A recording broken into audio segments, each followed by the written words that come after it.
के वरिष्ठ मंत्री हैं के.एस. ईश्वरप्पा, जिन्होंने बयान दिया भगवे ध्वज को लेके कि देश में भगवा ध्वज लहराएगा, तो जो डी.के. शिव कुमार हैं, सिद्धारमैया है, कर्नाटक के नेता, वो तो एकदम बीजेपी चढ़ गए कि यही बीजेपी की सोच है, इनको तो तिरंगा पसंद ही नहीं है, तो भगवा ध्वज चाहते। तो आपने ईश्वरप्पा से बात की? बिल्कुल। क्या कहा हमने? दिस इज नॉट पॉसिबल, ये वक्तव्य नहीं होना चाहिए, बोला आपने? हाँ, पक्का, बिल्कुल। मैं इसमें देर कभी करता नहीं हूं। देखिए, हम कानून पर चलने वाले लोग हैं, हम संविधान को मानने वाले लोग हैं, संविधान की रक्षा करना हमारी जिम्मेवारी है। We are nationalist people. और गलत बयानी, इररिस्पॉन्सिबल बयानी हम बर्दाश्त नहीं करते हैं। और मैं, क्षमा करिएगा, कई बार क्या होता है कि कई लोग ऐसे होते हैं, अति उत्साही हो जाते हैं, विदिन उनको मालूम है कि अब फोन आने वाला है और मैंने पूछना और अच्छे क्या बताया उन्होंने आपको? वो कुछ बता रहे थे कि ऐसा हुआ, शिव कुमार ने कहा, मैंने कहा नथिंग डूइंग।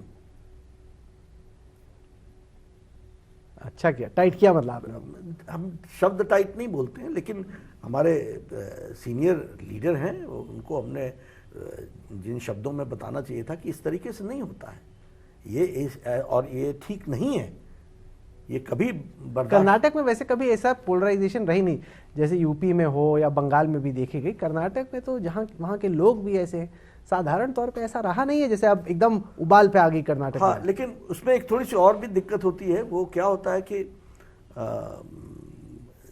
कुछ लोग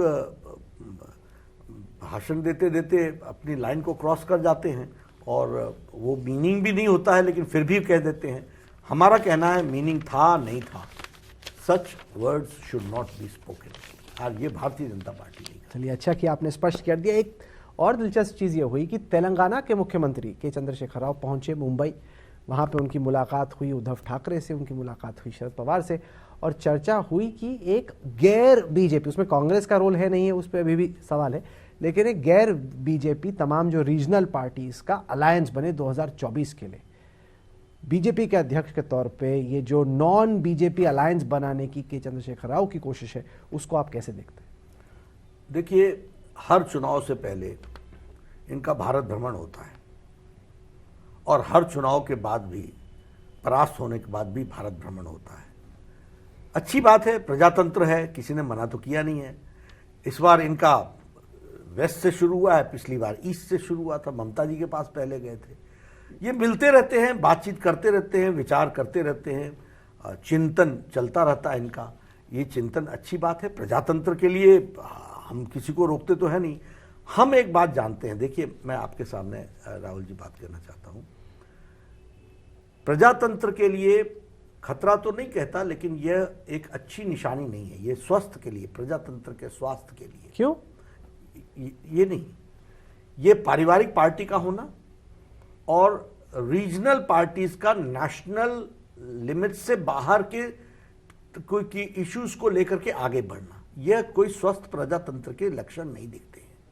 और आज आप देखेंगे तो भारतीय जनता पार्टी को छोड़ दें और एक दो आइडियोलॉजिकल बेस्ड पार्टी को छोड़ दें, बाकी सब पार्टियां परिवार की पार्टियां बन गई हैं।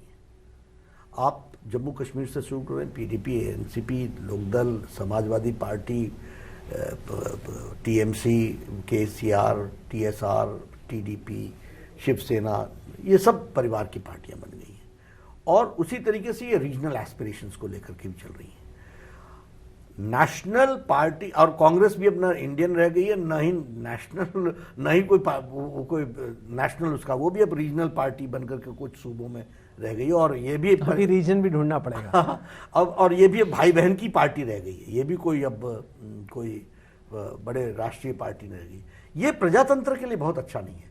हम तो तैयार हैं, हम तो कहते हैं come all together with us against us, we don't mind, we are ideological party. हमको जीत कुर्सी के लिए नहीं चाहिए, हमको जीत देश को मजबूती के लिए चाहिए। हमको जीत इसलिए चाहिए कि प्रदेश अनकॉम्प्रोमाइजिंगली विकास के साथ जुड़ करके लोगों को एम्पावर करे, हैव नॉट्स को ताकत दे। हम इसलिए सरकार में आते हैं, हम इसलिए राजनीति करते हैं। हमको किसी परिवार का पालन पोषण नहीं करना है, भरण पोषण नहीं करना है, हमने परिवार के आधार पर नहीं चलाना है। लेकिन हमें मालूम है कि ये सब लोग, क्योंकि इनका उद्देश्य कुर्सी को हासिल करना है, इसीलिए बार बार ये मैथमेटिक्स करते हैं और हम केमिस्ट्री की बात करते हैं।